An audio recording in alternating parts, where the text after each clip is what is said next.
Christmas is a time of giving. So what's my gift to you? Well, I'm afraid it's just another Hayek video, but it's the thought that counts, right? So what would Hayek say about a Christmas special?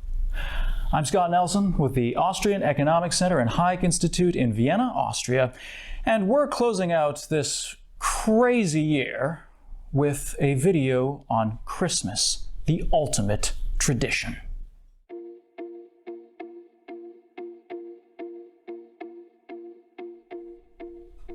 So as the Christmas holiday season is well underway, I thought it would be nice to take a closer look at this rich and, in fact, very old tradition. Because Christmas really is, in some respects, the ultimate tradition, the ultimate example of spontaneous order.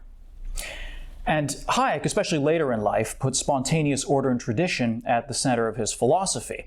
So perhaps by taking a closer look at the Christmas tradition, we might indirectly learn a bit more about spontaneous order and tradition in general. Christmas comprises some of the most fundamental activities of human beings through the centuries. And as a holiday, I'd venture to say that the Christmas season is probably the most consequential. Why is this?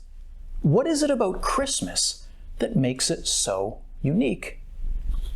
Well, for one, unlike national holidays, Christmas transcends national boundaries. This may be related in part to its obvious importance in the Christian tradition and the fact that Christianity itself transcends national boundaries.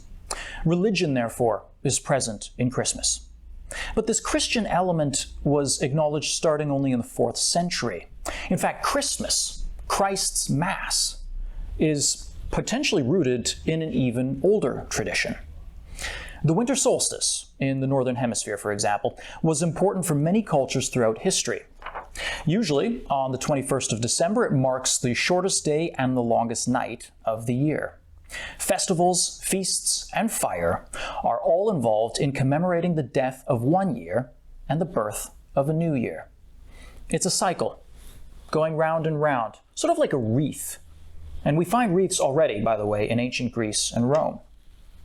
But around the same time of year, we find other important celebrations in history. Starting under the Emperor Aurelian, for example, the Romans celebrated the December 25th birthday of the god Sol Invictus, the unconquered sun.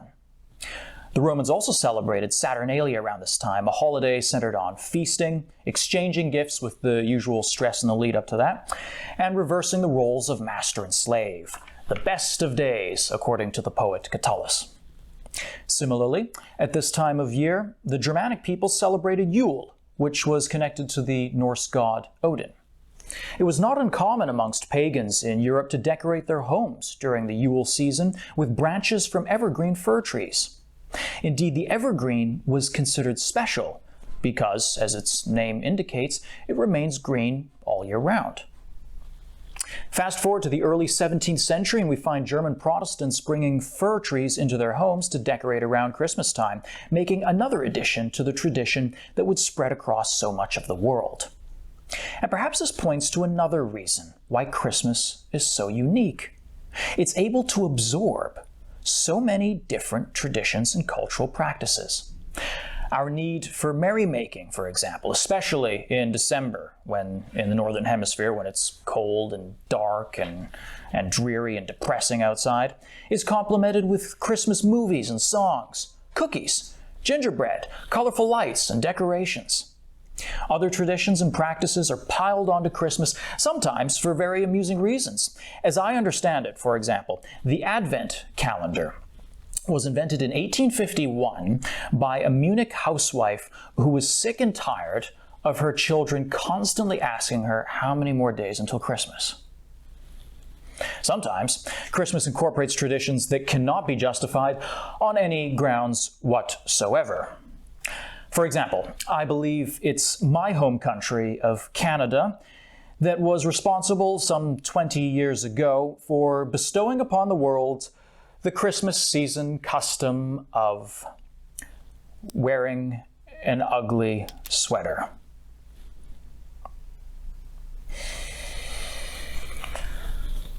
You're welcome.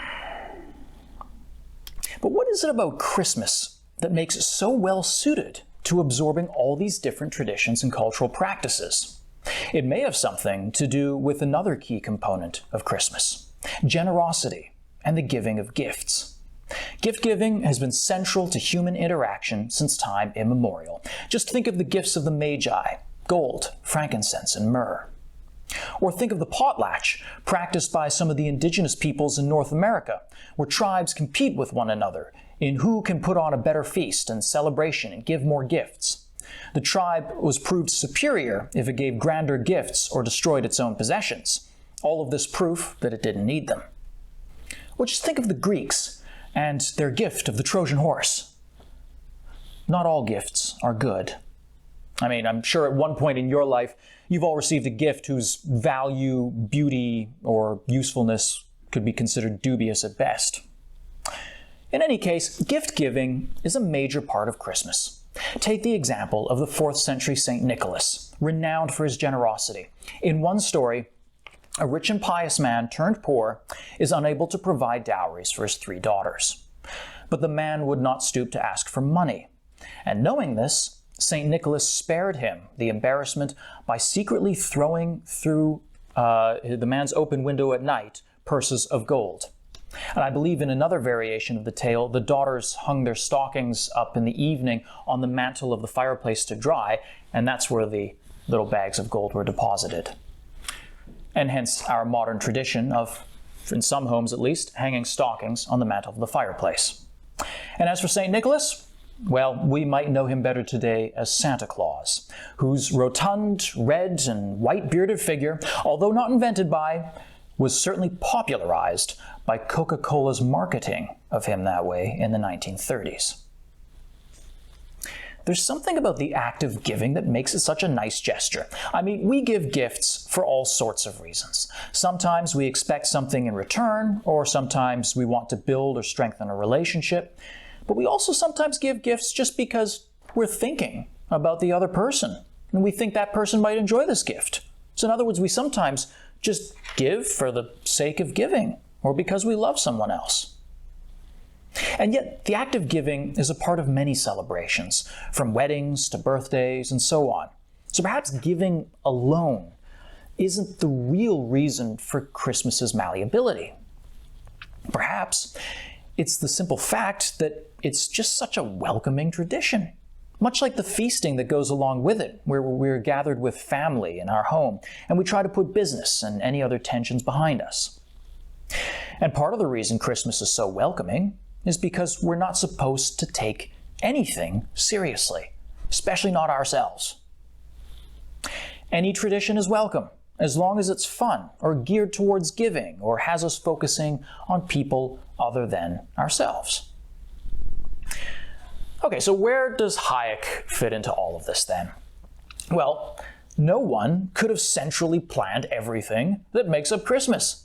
It's almost too ridiculous, too irrational. It's a patchwork of so many different things that, on the face of it, have really nothing to do with each other. It illustrates, therefore, Hayekian spontaneous order to a T. Christmas retains its Christian roots, its pagan roots, and then combines them seamlessly with mass consumerism. The sublime meets the superficial. It shouldn't make sense, and yet it works. On the micro level, we make purchases in order to give gifts, and yet these small actions on a macro level have major consequences. For many businesses, Christmas sales are essential to their survival. The film industry, for example, plans its schedule according to seasons such as the Christmas season. It is one of, if not the most consequential time of the year. But Christmas also underscores the importance of tradition in general.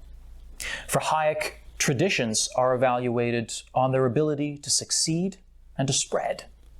By that standard, Christmas is one of the strongest traditions ever, the ultimate tradition.